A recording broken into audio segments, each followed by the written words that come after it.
আসসালামু আলাইকুম। আশা করি সবাই অনেক ভালো আছেন। আজকে আপনাদেরকে একটা রেসিপি দেখাবো, সেটা হচ্ছে কেক। কেক আমার খুব পছন্দ, তাই কিছুদিন পর পরই দেখা যায় আমি কোনো না কোনো কেক বানাই।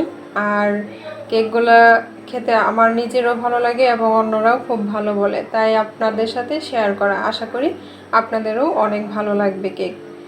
আজকে আমরা যে কেকটা করব সেটা হচ্ছে টুটি ফ্রুটি দিয়ে কিভাবে আমরা সুন্দর একটা কেক করতে পারি। অনেকেরই আছে যে খুব পছন্দ টুটি ফ্রুটি দিয়ে কেক খাওয়া অথবা ফ্রুটস দিয়ে কেক খাওয়া, ড্রাই ফ্রুটস দিয়ে।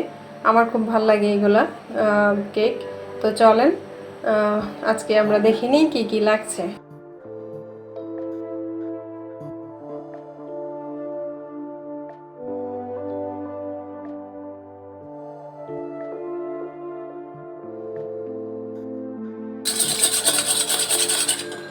ফেটে একটা ফোমের মতো করে নিব।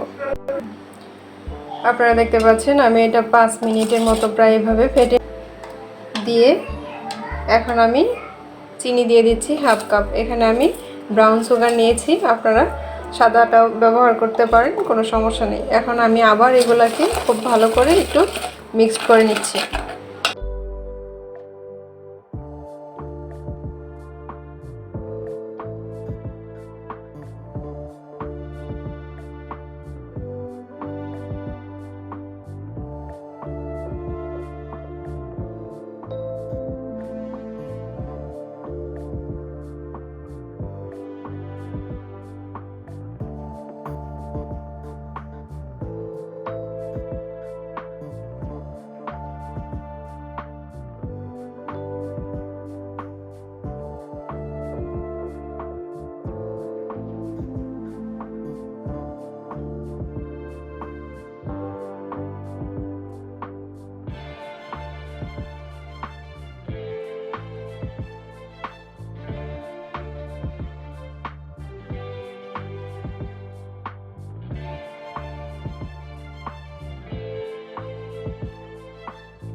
অল্প ময়দা দিয়ে আমি সবগুলাকে একটু ভালো করে মেখে নিয়েছি, কারণ হচ্ছে এগুলা যখন আমরা ব্যাটারে মেশাবো তখন কিন্তু এগুলা নিচে চলে যায় বেকিং হওয়ার সাথে সাথে।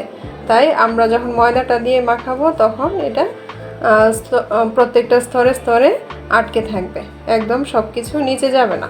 এখন আমরা এটা একটা মোল্ডে দিয়ে দিব।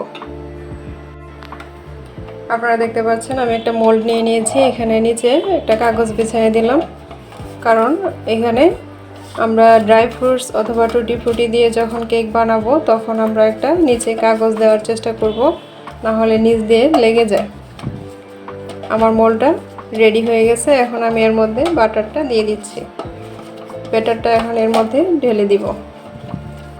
আমি কিন্তু প্রতিটা কেক সয়াবিন তেল দিয়ে বানাই, কারণ আমরা যখন ফ্রিজে রেখে খাবো, বাটার দিয়ে বানাইলে ফ্রিজে রাখার পর কেকটা শক্ত হয়ে যায়। তাই আমি সয়াবিন তেল দিয়ে বানানোর চেষ্টা করি। তবে বাটার দিয়ে খেলে অবশ্যই সেটা স্বাস্থ্যসম্মত হয় আরও। এখন আপনাদের যেটা ভালো লাগে সেটাই করতে পারেন। এখন আমাদের মোল্ডে আমরা ব্যাটারটা ঢেলে দিলাম, দেওয়ার পর এটা এখন আমরা চুলায় বেক করব। আর এখন এটা যেহেতু আমি টুটি ফ্রুটি দিয়েছি তাই এটা আমরা টেপ করব না। আপনারা দেখতে পাচ্ছেন এখানে আমি একটা হাঁড়ি বসায় দিয়েছি। এখন এই হাঁড়িটা কিন্তু আমাদের একটু উঁচু টাইপের হাঁড়ি, যেগুলোতে আমরা এই যে ভাত পোলাও এগুলো রান্না করি। তো এখন এর মধ্যে আমি মোলটা দিয়ে দিব। আর অবশ্যই আপনারা পাতিলটাকে প্রিহিট করে নেবেন 5 থেকে 10 মিনিট। আর আমি এটার নিচে কোনো স্ট্রেনার দেই নাই, কারণ এটার নিচে কিন্তু লেগে থাকবে না।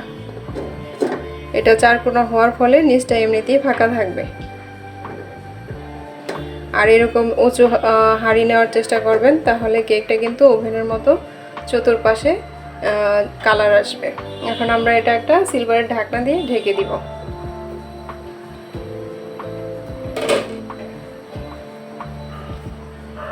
আমি একটা সিলভারের ঢাকনা দিয়ে এটা ঢেকে দিচ্ছি, দিয়ে আমি এটা 15 থেকে 20 মিনিট বেক করব।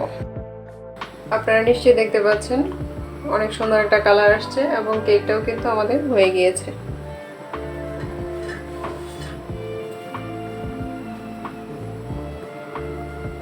এই দেখেন একদম পরিষ্কার, তার মানে আমাদের কেকটা হয়ে গেছে। এখন আমরা এটাকে নামিয়ে নিব। কেকটা নামিয়ে নেওয়ার পর আমি গরম থাকা অবস্থায় এটার মধ্যে আমি এখন ঘি ব্রাশ করে দিব উপরে। এতে অনেক সুন্দর একটা ফ্লেভার আসবে। আমি এটার মধ্যে ঘি ব্রাশ করে দিলাম, নিচ্ছি